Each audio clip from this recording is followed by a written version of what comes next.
Bismillahirrahmanirrahim. Assalamualaikum warahmatullahi wabarakatuh. Teman-teman sekalian, pelaporan penistaan agama terhadap Syekh Panji Gumilang telah sampai pada tahap penyidikan, dan dikabarkan tak lama akan muncul nama tersangka terhadap si terlapor. Dan lalu ternyata muncul temuan baru terkait dugaan pelanggaran tindak pidana yang dilakukan oleh Syekh Panji Gumilang.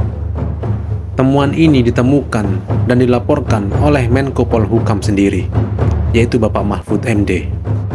Pak Mahfud MD melaporkan atas dugaan tindak pidana pencucian uang dan penyalahgunaan harta kekayaan Al Zaitun. Nah, teman-teman sekalian, kita simak penjelasan dari Pak Mahfud MD. Kami sudah menyampaikan laporan baru kepada Polri, yaitu tentang tindak pidana pencucian uang.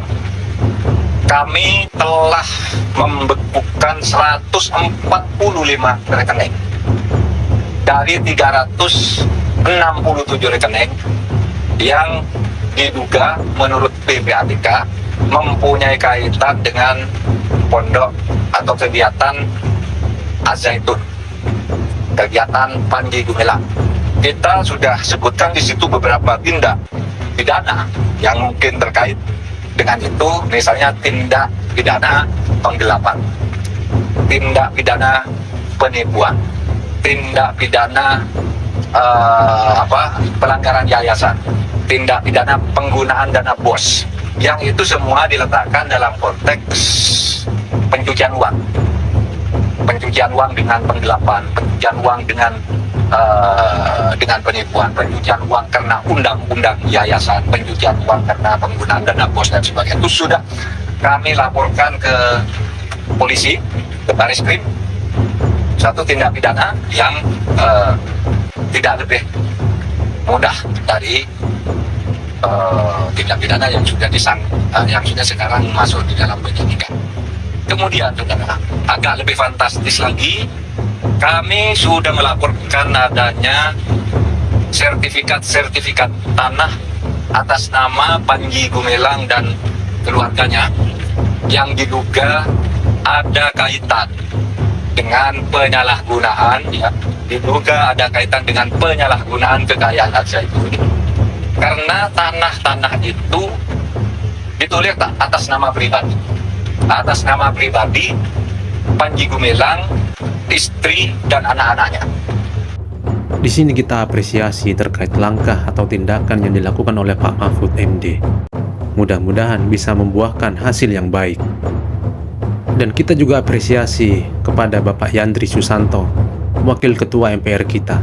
Beliau ikut angkat suara mendesak pemerintah agar menangkap Syekh Panji Gumilang, agar kegaduhan ini tidak berlanjut. Nah, terhadap Panji Gumilang, saya kira pemerintah atau aparat hukum nggak perlu ragu. Sejatinya dia sudah ditangkap, ya kan? Dengan penistaan agama atau penodaan agama itu dinaikkan menjadi penyidikan, sudah ada tersangkanya kan? Dan saya kira Panji Gumilang sekarang layak untuk ditangkap supaya meredam atau minimal membuat suasana menjadi teduh sekarang, karena luar biasa dinamika yang ada di masyarakat. Tindak pidananya saya kira bukan saja penodaan agama, karena ada juga rekening yang sangat banyak atas nama Panji Gumilang, itu jumlahnya ratusan. Sekali lagi ini dibuka terang benderang oleh aparat penegak hukum supaya kita dianggap tidak main-main. Nanti kalau ini nggak serius kasus Panji Gumilang ini, saya khawatir nanti akan muncul lagi Panji Gumilang yang lain yang mencoba bermain di area yang abu-abu. Maka ini juga sekaligus momentum bangsa kita, negara kita untuk menertibkan yang melakukan keresahan atau penyesatan atau lain sebagainya, itu harus dihentikan dan harus tegas. Kalau ada membuat di situ, saya kira negara nggak boleh kalah. Masa negara kalah sama individu? Apa hebatnya individu? Ya kan? Siapapun mereka, artinya harus kalah dengan negara. Jadi tidak boleh sungkan, tidak boleh ragu. Bila mana ada backing, ya backing itu sebenarnya dianggap kecil saja oleh negara. Karena negara ini diatur sedemikian rupa, dirancang sedemikian rupa, dan dia tidak boleh dikalahkan oleh individu. Maka saya minta dan mendesak kepada Kementerian Agama, aparat penegak hukum, Pemda Jawa Barat maupun MUI, termasuk Pemda Indramayu, untuk melakukan langkah taktis strategis, diantaranya menutup sementara Al Zaitun sekaligus menata mau diapakan ini santri-santri yang ada. Kemudian Panji Gumilang ditangkap. Iya, temuan dugaan pelanggaran tindak pidana yang ditemukan dan dilaporkan oleh Menko Polhukam dan desakan dari Wakil Ketua MPR, akankah cukup sakti untuk menyelesaikan persoalan yang ada terkait Syekh Panji Gumilang? Kita tunggu saja.